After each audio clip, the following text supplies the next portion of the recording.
গল্পের নাম কি? And astrologers day. অ্যাস্ট্রোলজার মানে কি বলেছিলাম? জ্যোতিষী। একটা জ্যোতিষীর একটা দিনের ঘটনা। এখানে আমরা যে জ্যোতিষীর নাম কথা জানবো তার আমরা নাম জানতে পারবো না কিছু। তিনি জ্যোতিষীর কিছুই জানেন না। আমরা যতটুকু গল্পে জানি কিছুই জানেন না। জীবনের শুরুতে তিনি এই ভাবনাটা কোনোদিন ভাবেনি যে আমি জ্যোতিষী হব। গ্রামে থাকতেন, স্বাভাবিকভাবে তিনি যদি গ্রামেই থেকে যেতেন তাহলে তার পৈতৃক যে ধর্ম, চাষবাস করত, বিয়ে করত, সংসার করত, জীবনে শেষ হয়ে মরে যেত, এরকমটাই হতো। কিন্তু তার জীবনে একটা আশ্চর্য ঘটনা, একটা অদ্ভুত রকমের ঘটনা ঘটে যাওয়ার কারণে তাকে গ্রাম ছেড়ে পালিয়ে আসতে হয়েছিল। এবং যখন কোন রকম পেশা তিনি খুঁজে পাননি তখন শেষে আমরা যেমন অনেকে কি করে, এবার আমি সাধু বাবা হব, সেরকম হয়ে গেছে জ্যোতিষী বাবা। ঠিক আছে, গ্রাম থেকে 200 মাইল দূরে একজন গ্রামবাসীর কাছে এই 200 মাইলটা অনেক দূর, অনেক দূর। ঠিক আছে, তো সেই 200 মাইল দূরে এসে তিনি জ্যোতিষী বিদ্যা শুরু করেছেন। সেখানে এসে তিনি বিয়ে করেছেন এবং সেখানেই তিনি জ্যোতিষীর কাজ করেন, মানে লোকের ভবিষ্যৎ দেখে, যে নিজের ভবিষ্যতে এক মুহূর্ত পরে কি হবে সেটাও তিনি জানতেন না, যখন সেটা তিনি লোকের ভবিষ্যৎ দেখে বেড়ান। ঠিক আছে, তো গল্পের ঘটনাটা হচ্ছে অ্যান অ্যাস্ট্রোলজার্স ডে, মানে a day of an astrologer. একটা অ্যাস্ট্রোলজারের একটা দিনের ঘটনা, দুপুরবেলা থেকে রাত মোটামুটি মাঝরাত পর্যন্ত, এইটুকু টাইমে তার জীবনে কি কি ঘটবে সেগুলো এখানে আমরা দেখব।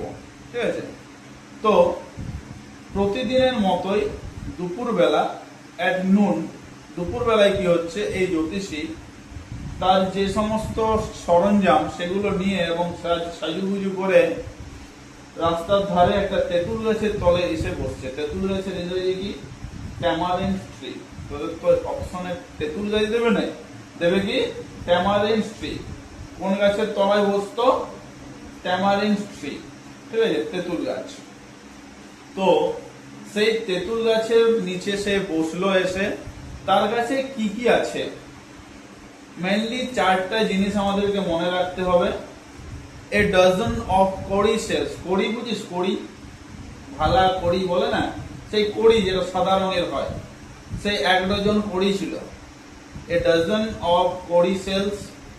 এ মিস্টিক চার্ট, একটা রহস্যময় চার্ট, একটা স্কোয়ার টাইপের ক্লথ আছে, চারকোনা একটা ধর রুমাল, যেটা আমরা হ্যান্ডকারচিপ, বাংলায় রুমাল বলি, তো সেই হ্যান্ডকারচিপ টাইপের একটু বড় একটা চার্ট, একটা ক্লথ, তার মধ্যে নানান ধরনের ছবি আঁকা আছে। দেখবি জ্যোতিষীদের কাছে যেরকম থাকে, কোথাও একটা তারা আঁকা থাকে, চাঁদ আঁকা থাকে, সিংহ আঁকা থাকে, হাতি আঁকা থাকে, ঠিক আছে, রাহু কেতু, নানান রকম কত কিছু লেখা থাকে। তো সেই রকম একটা চার্ট ছিল। আর কি ছিল? এ নোটবুক, একটা নোটবুক ছিল, সেখানে সে কিছু লেখালেখি করত। এবং এক বান্ডেল প্যালমিরা লিভস, আমরা যে তাল পাতা বলি না, সেটাকে এখানে বলা হচ্ছে, এক বান্ডেল তাল পাতা ছিল, যেগুলোর মধ্যে হয়তো কারো ভাগ্য দেখতো সে, এগুলো আমরা পুঁথি বলে থাকি, তাল পাতার পুঁথি ছিল। তো এই 4টা জিনিস মনে রাখতো। কি কি? কড়ি সেলস 1 ডজন, আর কি? একটা নোটবুক, একটা স্কোয়ার টাইপের ক্লথ উইথ মিস্টিক চার্ট, আর কি? Palmyra leaves, a bundle of palmyra leaves, এক বান্ডেল তাল পাতার পুঁথি। ঠিক আছে, এগুলো ছিল। এগুলো নিয়ে সে বসে পড়লো, কপালে পবিত্র ছাই ঘষে এসছে, মহাদেবের মতন একদম এতটা ঘষে নিয়েছে, যেমন অনেক কিছু জানে, বিজ্ঞ ব্যক্তি। কপালে সিঁদুর লেপে নিয়েছে। ঠিক আছে, ভস্য আর সিঁদুর, কি কি বলা হবে? স্যাক্রেড অ্যাশ, মানে পবিত্র ছাই বা ভস্য, আর ভার্মিলিয়ান মানে হচ্ছে সিঁদুর। ঠিক আছে, সিঁদুরের ইংলিশটা কি? ভার্মিলিয়ান। ঠিক আছে, তো এইগুলো তিনি ইউজ করেছেন। আর তার গোঁফ দাঁড়িয়ে আছে এবং তাকে দেখে মনে হচ্ছে সে খুব বিজ্ঞ, মানে এমনই একটা হাবভাব দিচ্ছে। দেখবি পাড়ার মোড়ে কিছু লোক বসে থাকে, জানে না, সেই অ কখটাও ভালো করে জানে না, কিন্তু এমন পাঁচালি করবে, মানে এই জন্য বিরাট বিক্ষোভ, সমস্ত কিছু জানা আছে মোদির, সমস্ত কিছু জানা আছে আমাদের পৃথিবী কোন দিক থেকে কোন দিকে কখন ঘুরবে, কখন থেমে যাবে, কখন কি হয়েছে পৃথিবীর, মানে আজ থেকে 500 কোটি বছর আগে যখন পৃথিবী সৃষ্টি হয়েছিল তখন থেকে সমস্ত কিছু ইতিহাস ভূগোল তার জানা আছে, এমন বিজ্ঞতা দেখায় তারা। ঠিক আছে, সেই রকমই এই ব্যক্তির চোখের জ্যোতির মধ্যে এমন একটা উজ্জ্বল দৃষ্টি দেখাচ্ছে, মনে হচ্ছে যেন খুবই বিজ্ঞ ব্যক্তি, সমস্ত কিছু জানে। অ্যাকচুয়ালি তার এই দৃষ্টিটার উজ্জ্বলভাবে এসেছে কিসের কারণে? সে যে তার মানে কাস্টমার দেখে খুঁজছে, চারিদিকে জায়গায় জায়গায় দেখছে কখন আমার একটা কাস্টমার আসবে, কখন আমার একটা কাস্টমার আসবে, এই খোঁজে তার চোখের এই দীপ্তিটা দেখা দিয়েছে। তার মাথায় আছে একটা টারবান, টারবান মানে কি? পাগড়ি, যেটার কালারটা হচ্ছে গেরুয়া, স্যাফরন। ঠিক আছে, এখনকার বিজেপির নেতারা যেটাকে ইউজ করে সেটাকে কি বলে? Saffron colour.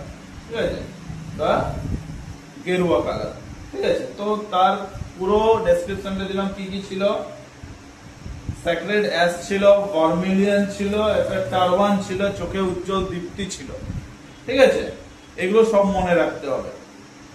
এবার সেখানে সে যেখানে বসতো সেটা কিসের কিসের নিচে বসতো? একটা ট্যামারিন ট্রি, একটা তেঁতুল গাছের নিচে বসতো। ঘটনাটা হচ্ছে এটা হচ্ছে খুবই ভিড় বহুল একটা জায়গা, খুব ভিড়, প্রচুর ভিড় থাকে জায়গাটাতে। ঠিক আছে, সেখানে নানান ধরনের প্রচুর, ধর বলতে পারে যেটাকে হাট বলতে পারে, হাট যেটাকে আমরা বলে থাকি। ঠিক আছে, সেখানে অনেক ধরনের জিনিসপত্র পাওয়া যায়।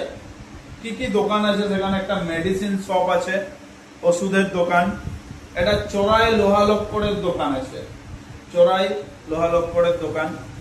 একটা মানে ব্যক্তি আছে যে তার জামা কাপড় গুলোকে নিলাম করে, সেই রানীগঞ্জের ফুটপাতে গেলে দেখতে হবে 150 টাকা 150 টাকা জামা, 150 টাকা এরকম করে বিক্রি করে। ঠিক সেরকম ভাবে সকাল থেকে সন্ধ্যা পর্যন্ত চিৎকার করে করে গলা ধরিয়ে নেয়, গোটা জায়গাটা পুরো একদম গোল করে দেয় পুরো একদম।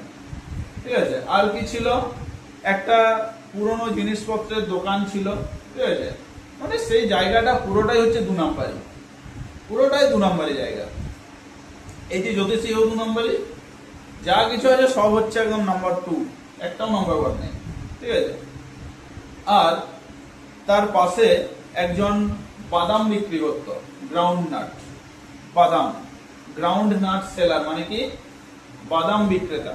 তো সেই বাদাম বিক্রেতা তার বাদামের উপর একটা মশাল জ্বালিয়ে রাখতো।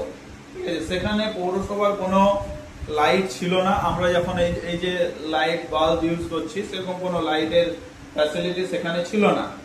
মনে রাখবি যে সেখানে কোনো মিউনিসিপ্যালিটি লাইটের ফ্যাসিলিটি ছিল না। অন্ধকার, জায়গাটা প্রায় অন্ধকারই থাকতো। আর এই অন্ধকার থাকার কারণে এই জ্যোতিষীর আরো সুবিধা হয়েছিল তার মানে গরিমাটাকে দেখার জন্য। মানে একটু এই সমস্ত জিনিস জ্যোতিষী বা ওঝা, এই সমস্ত জিনিস কি যদি সিনেমাতে দেখিস, দেখবি কোনো একটা গুহার মধ্যে, অন্ধকার গুহাতে জাস্ট একটা মশাল জ্বালিয়ে কঙ্কাল টঙ্কাল নিয়ে বসে আছে।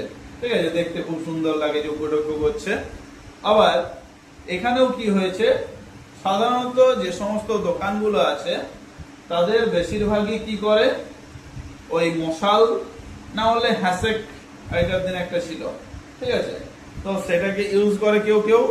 আর এই জ্যোতিষীর কিন্তু নিজস্ব কোনো লাইট নেই তার কাছে। সে ওই পাশের যে বাদাম বিক্রেতা তার আলোটা একটু আধটু আসে, ওই একটু আধটু আলোতেও কাজ চালিয়ে দেয়। সেই রকমই অনেকে মশাল দিয়ে কাজ চালায়, আবার অনেকেই ওই রকম অন্যের আলো দিয়ে কাজ চালিয়ে দেয়। ঠিক আছে, এই জাদুকর আছে, ওখানে জাদু দেখায়, অনেক কিছু আছে সেখানে। পুরোটাই হচ্ছে ভণ্ডামির জায়গা। ওখানে ভণ্ড সাধু, ভণ্ড জ্যোতিষী, ভণ্ড দোকানদার 2 নম্বরই জিনিস বিক্রি করে, সমস্ত কিছু ওখানে। এমনকি ওষুধের দোকানদার যে, সেও 2 নম্বরই সমস্ত কিছু। একটা কিছু হয়েছে, দিয়ে দিলে যাও এটা ওষুধ খাও তুমি, ঠিক আছে, ঠিক হয়ে যাবে তোমার। তো সেই রকমই এখানে কি হয়, গ্রাউন্ড নাট যে সেলার, বাদাম বিক্রেতা, সে তার যে বাদামটাকে প্রতিদিন আলাদা আলাদা নাম দিয়ে ডাকে। ঠিক আছে, কোনোদিন বলে বোম্বে আইসক্রিম, বাদামটাকে কোনোদিন কি বলে, বোম্বে আইসক্রিম। এই নামগুলোকে মনে রাখার জন্য একটা কোড মনে রাখে, BDR,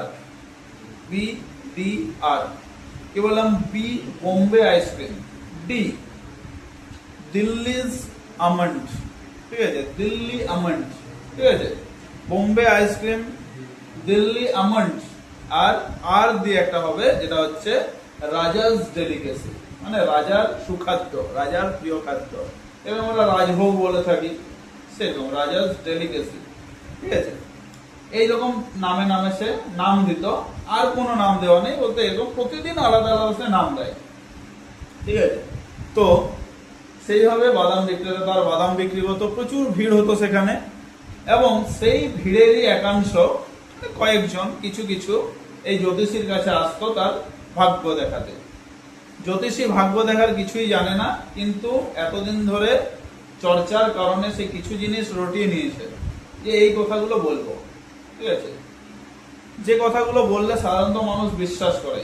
যেমন তুমি তোমার প্রচেষ্টার ফল পাচ্ছ না, তুমি অনেক খাটছো, অনেক কষ্ট করছো, কিন্তু তুমি তোমার ফল পাচ্ছ না, সবাই বিশ্বাস করবে। 90% মানুষ বিশ্বাস করে, হ্যাঁ আমি তো অনেক কষ্ট করছি, অনেক চেষ্টা করছি। ধর তোদেরকে যদি বলে যে তোরা পরীক্ষার জন্য অনেক পড়ছিস কিন্তু তোরা ফল ভালো পাচ্ছিস না, হ্যাঁ সত্যিই তো আমি অনেক পড়েছিলাম, আমি ফল পাইনি, বিশ্বাস করে নেবে এমন কিছু কথা, ঠিক আছে। আবার কাউকে বলবে যে তোমার বাড়িতে এমন কেউ আছে যার কারণে তোমার শনির দশা লেগেছে, ঠিক আছে। এই সকল নানান কারণে, মানে নানান কথা বুঝিয়ে বুঝিয়ে তাদেরকে টাকা আদায় করতো তাদের কাছে, কিন্তু কোনো কিছুই সঠিক বলার ক্ষমতা তার ছিল না, ঠিক আছে। প্রতিটি প্রশ্নের জন্য সে 3 পাইস করে নিত, এটা পয়সা বলি, তাহলে 3 পাই করে নিত। কত নিত? 3 পাইস, ঠিক আছে, 3 পাই। তো এইরকমই যখন তার কাছে কোনো কাস্টমার আসতো, কোনো একজন তার কাছে ভবিষ্যৎ দেখাতে আসতো, তখন সে প্রথমত তার হাতটা দেখতো, এবং হাতটা দেখে যখন ওই ব্যক্তিটা কথা বলতে শুরু করতো, তাকে কিন্তু থামাতো নাই, বলে যাও তুমি যা বলছো। যে লোকটা এসে, ধর আমি জ্যোতিষী, আমার কাছে হাত দেখাতে এসেছে, ও যদি কিছু বলতে থাকে আমার তো লাভ, আমি তো ওর ব্যাপারে কিছু জানতে পারবো, ঠিক আছে। তো মোটামুটি 5 মিনিট যদি কথা বলে, তাহলে এ মোটামুটি 1 ডজন অ্যান্সার দেওয়ার মানে খোরাক জগিয়ে দিত। ধর 5 মিনিট ধরে বলে যে আমার ঘরে এই সমস্যা, আমার বেটা আমাকে দেখে না, আমার বউ আমাকে সহ্য করতে লাগে, আমার স্ত্রী আমাকে ছেড়ে পালাইছে, আমাকে আমার সঙ্গে থাকবো নাই বলছে, এরকম নানান ধরনের কথা বলে যেত ধর। তো সেটা মোটামুটি 5 মিনিট ধরে যদি বলে যায়, তো তার ব্যাপারে প্রায় সমস্ত কিছু জানা হয়ে গেল।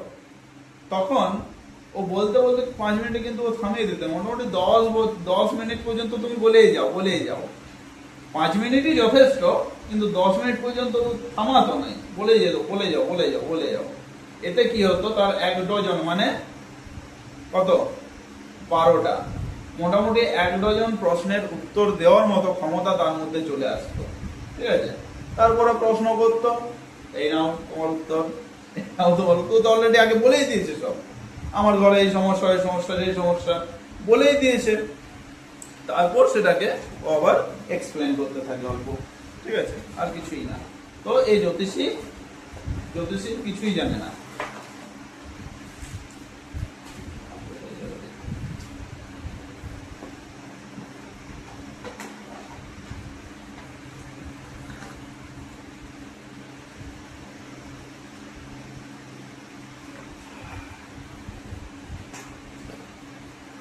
তো এইরকম ভাবে তার দিনটা পেরোতে পেরোতে রাত হয়ে এলো।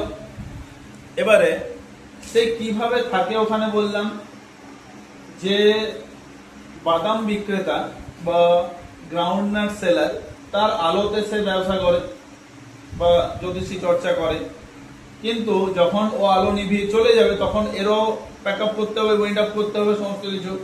তাই যখন ওই গ্রাউন্ডনাট সেলার তার মশাল নিভিয়ে দিল এবং গুটিয়ে চলে গেল, তখন এর কাছেও একটা ইঙ্গিত যে এবার আমাকেও চলে যেতে হবে, কারণ আমার কাছে তো আর আলো নেই যে আমি এখানে থাকতে পারবো বা ব্যবসা করতে পারবো। আরো সে সমস্ত কিছু গুটাতে শুরু করলো, বাগাতে শুরু করলো, সমস্ত কিছু গুটিয়ে নিয়েছে। সেই সময় তার কাছে যেটুকু একটা আলো আসছিল সেটা হচ্ছে একটা গ্রিন রে, একটা সবুজ রঙের রশ্মি কোথাও থেকে আসছিল, ঠিক আছে। এবং সেই রশ্মিটা হঠাৎ করে কেঁপে উঠলো, যেদিক থেকে আসছিল সেখানে হয়তো কেউ দাঁড়িয়ে দিয়েছে, ঠিক আছে। মানে দেখবি সকালবেলা বা দুপুরবেলা যখনই হোক, কারো যদি টিনের ঘর হয় আর টিনে যদি হোল থাকে, সেই হোল থেকে একটা কিরণ আসে, ওই যে ধর ওই যে আলোটা আসছে, ওটাকে হাত দিয়ে আটকালে কোথাও একটা আটকাতে পারবি তোরা? হ্যাঁ, পারবি না আটকাতে? হাতটা বাড়িয়ে দেয়, ওটা আটকে যাবে। হাতে যখন হাতে এসে চলে আসবে এধারে, ওই ধারে বন্ধ হয়ে যাবে, ঠিক আছে। এই ধার থেকে আসছে, এধারে ভেন্টিলেটর থেকে আসছে, ঠিক আছে। কোথার থেকে আসছে বুঝতে পারছিস? ওটা ওখানে যে ভেন্টিলেটর আছে একটা, ওখান থেকে আসছে, ঠিক আছে। ওখানে হাতের সোজাতে যদি হাত দিয়ে দিস তাহলে বাধা পেয়ে যাবে, ঠিক আছে। তোর হাতে আলোটা পড়বে কিন্তু ওখানে যাবে না, স্বাভাবিক। সেই রকমই ওই যে সবুজ কিরণটা আসছিল সেটা হঠাৎ করে আটকে গেল, কারণটা সামনে কেউ একজন দাঁড়িয়েছিল, কোন একজন বিচলিত ব্যক্তি, খুবই মানে একটা তাড়াহুড়োর মধ্যে আছে, চিন্তার মধ্যে আছে। তো এই জ্যোতিষী ভাবছে এই আমার কাস্টমার হতে পারে, তাই ওকে ডাকলো, এসো তোমার কি সমস্যা বলো, দেখি তোমার হাতটা। আচ্ছা, আমার এইসবে বিশ্বাস নেই, আমি এই সমস্ত কিছু চাই না, কিছু দেখার দরকার নেই আমার। তখন এ কিন্তু জোর করতে লাগলো, আমি তোমার সমস্যা হাঁটিয়ে দেবো, সমস্যা দূর করে দেবো। তখন ও হাতটা এমনি করে নাকটা দেখে, দেখ কি দেখবি, দেখ আমার ভবিষ্যৎ দেখ, ঠিক আছে। এ তো খুব মানে চ্যালেঞ্জের মুখোমুখি হয়ে গেল। বলছে আমি এক একটা প্রশ্নের জন্য 3 পায়েস করে নিই। ও বলছে যে আমাকে বলতে হবে। ও প্রথমে কি করলো, 1 আনা দিয়ে দিল, ওই যে লোকটা 1 আনা দিয়ে দিল এবং বলল আমাকে আমার প্রশ্নের সঠিক উত্তর দিতে হবে, তা না হলে যদি আমাকে সন্তুষ্ট করতে না পারো তাহলে আমি এই টাকার সুদ সমেত ফেরত নেব, ঠিক আছে, যদি আমাকে সন্তুষ্ট করতে না পারো, ঠিক আছে। তো এই দেখছে হ্যাঁ আমাকে তো দিতে হবে, তো টাকা পাবো যখন, 1 আনা দিয়ে দিয়েছে অলরেডি, ধর 3 পয়সা, 1 আনা মানে এখানে মোটামুটি দাঁড়াচ্ছে 6 পয়সার মতো, ঠিক আছে। 6 পয়সা, 6.5 পয়সা, তাহলে দুটো প্রশ্নের উত্তর, দুটো প্রশ্নের টাকা দিয়ে দিয়েছে মোটামুটি। তো এই যেরকম ভাবে অন্য সমস্ত লোকেদেরকে ঠকায়, সেরকম ভাবেই একেও বলতে শুরু করেছে আপনার স্বভাব হচ্ছে এইরকম, আপনার স্বভাব হচ্ছে এইটুকু, জাস্ট বলেছে, চুপ করুন তো, আপনার ওই উল্টো পাল্টা কথা আমি শুনতে চাই না, এমন কিছু বলুন যেটা আমার ভালো লাগবে। আমি কি আমার অন্বেষণে, আমি যে খোঁজে বেরিয়েছি, আমি যার সন্ধানে বেরিয়েছি, সেটাকে আমি সফল হব, ঠিক আছে। তখন ই বলছে আমি উত্তর দেব, কিন্তু তার জন্য 5 টাকা লাগবে, ঠিক আছে। 5 টাকা লাগবে, 5 টাকা, এত টাকা তো দেবো নাই। বলছে এত টাকা পাবে না, বলছে তাহলে 8 আনা দেবে। প্রথমে কত দিয়ে দিয়েছিল, 1 আনা দিয়েছিল। তারপরে বলছে চ্যালেঞ্জ করছে, ধর ওই যে লোকটা এসে চ্যালেঞ্জ করছে, তাহলে বলছে 5 টাকা দিতে হবে। বলছে 8 আনা দেবো, আর যদি উত্তর না দিতে পারো তাহলে ফেরত দিতে হবে। বলছে ঠিক আছে, তাই হলো। তো এবারে এই যে জ্যোতিষী, সে ওর হাতটা দেখলো এবং উপরের দিকে কিছু ভাবতে শুরু করলো। তারপর আবার বলছে এরকমই একটা কিছু বলে দিচ্ছে যে একজন মহিলা, ধর বলছে একজন মহিলা, প্রথমে কি বললো আপনার স্বভাব হচ্ছে, আর বলতে দেবে নাই। তারপর বলছে একজন মহিলা, এরকমও বলতে গেল, একজন মহিলা, ধর এরকম হতে পারে আপনার বাড়িতে একজন মহিলা আছে, এরকম বলতে যাচ্ছিল, কিন্তু একজন মহিলা যেই বলেছে আমি থামিয়ে দিল, আর কিচ্ছু বলবে না তুমি, তোমার এই সমস্ত কথা আমি শুনবো না, তোমাকে আমি টাকাটা এমনি এমনি দিইনি, ঠিক আছে। তখন ওই লোকটা যে এসেছে সে কি করলো, একটু মানে খুবই বিচলিত ছিল, যে কারণে সে একটা সিগারেট ধরাতে শুরু করলো এবং মাচিস জ্বালালো। সেই মাচিসের আলোতে এই জ্যোতিষী ওই লোকটার মুখটা দেখতে পেয়ে গেল এবং ভয় পেয়ে গেল, ঠিক আছে। ভয় পেয়ে গেল এবং তখন কিছুক্ষণ চুপ থাকলো, ঠিক আছে। এবং তারপর বলছে আমি আজকে আর কিছু বলতে পারবো নাই, আমার দেরি হয়ে গেছে, আমি বাড়ি যাব, তুমি কালকে এসো, ঠিক আছে, তুমি কালকে এসো। ওই লোকটার মুখটা দেখে ভয় পেয়ে পড়ে এরকমটা বলছে। বলছে চ্যালেঞ্জ চ্যালেঞ্জ, হাতটা মুখটা কাছে বুঝিয়ে দিয়ে চ্যালেঞ্জ করেছিস, চ্যালেঞ্জ আমার উত্তর বলতে হবে। বলছে তাহলে আমি 1 টাকা নিব, আমাকে 1 টাকা দিতেই হবে। ঠিক আছে, অনেকক্ষণ দর কষাকষির পর রাজি হয়ে গেল।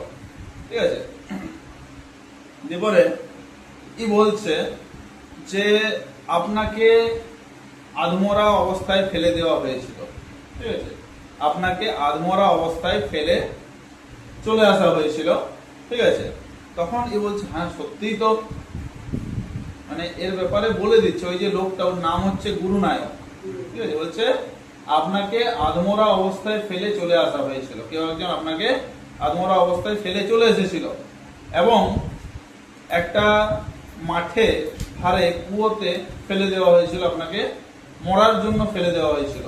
ঠিক আছে, তখনই বলছে হ্যাঁ ঠিকই, যদি ওই সময় একটা পথচারী কোনো একজন ব্যক্তি আমাকে না দেখতো এবং না বাঁচাতো তাহলে আমি মরেই যেতাম। ঠিক আছে, বলছে তারপরে আবার বলছে যে আপনার বুকে ছুরি দিয়ে আঘাত করা হয়েছিল, তখন ও এমনি করে দেখাচ্ছে হ্যাঁ দেখুন এই যে এই জায়গাতে আমাকে ছুরি মেরেছিল। ঠিক আছে, ওই লোকটা যদি আমাকে না বাঁচাতো তাহলে আমি মরেই যেতাম। ঠিক আছে, তারপর বলছে যে এখান থেকে তোমার বাড়ি 200 মাইল উত্তরে।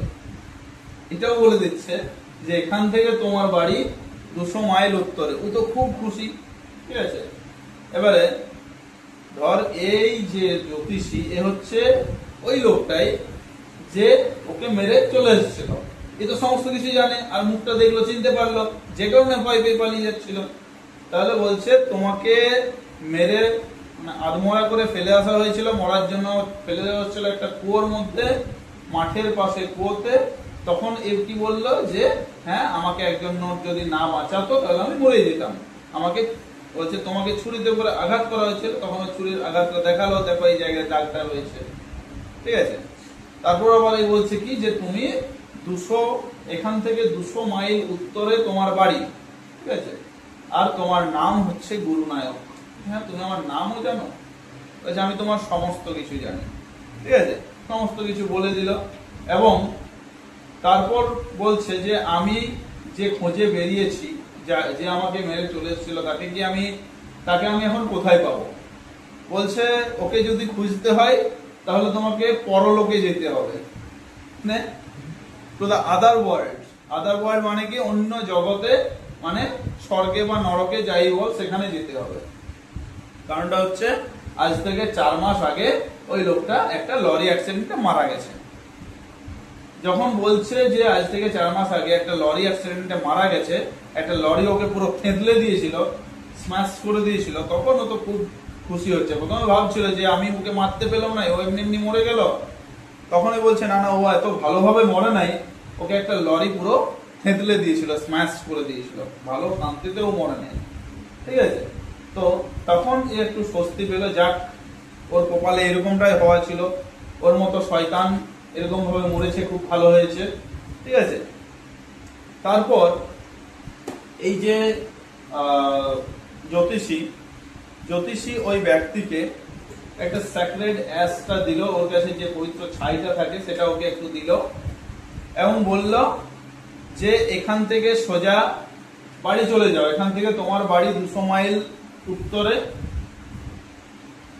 এরপরেই যে ট্রেনটা পাবে সেটাতে চেপে সোজা চলে যাও, আর কখনো দক্ষিণমুখী হয়ো না।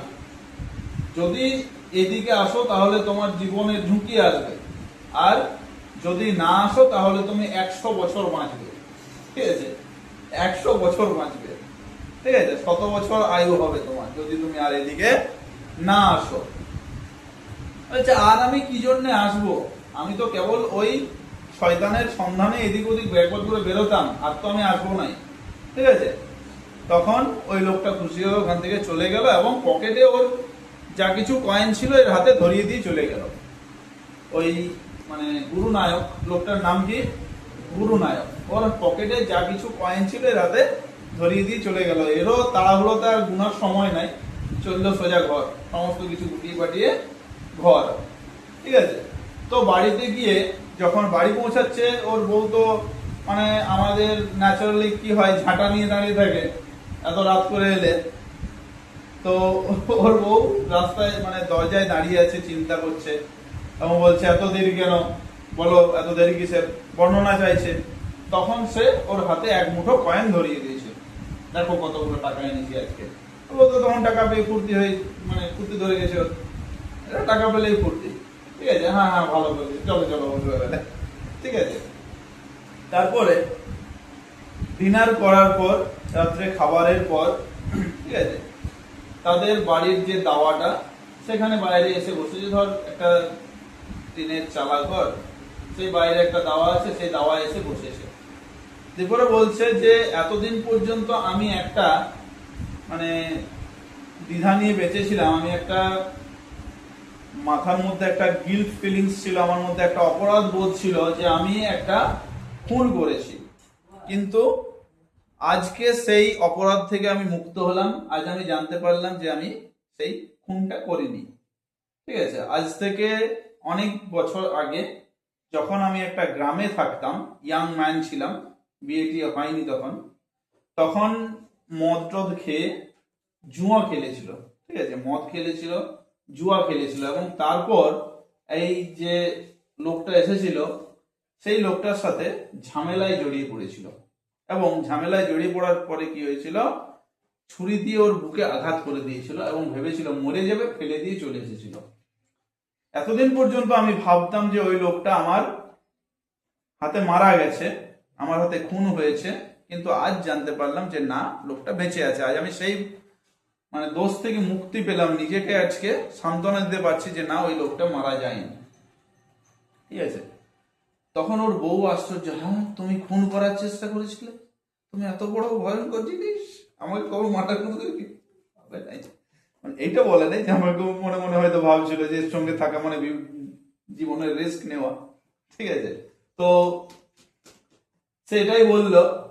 এবং এই যে এতগুলো টাকা পেয়েছে, এগুলো পেয়ে তার বউ আগেই বলেছিল, বাহ ভালোই হলো, আমাদের ছেলে কতদিন ধরে মিষ্টি খেতে চাইছিল, কালকে মানে নারকেল নিয়ে আসবো এবং গুড় নিয়ে আসবো, এবং তারপর ওকে পিঠে বানিয়ে খাওয়াবো।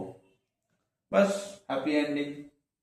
এ ওর দোষ থেকে মুক্তি পেয়ে গেল, গুরুনায়কও ভাবলো যে আমার অপরাধী মারা গেছে, সব দিক দিয়ে হ্যাপি এন্ডিং একটা। ঠিক আছে, গল্পটা বুঝতে পারলি?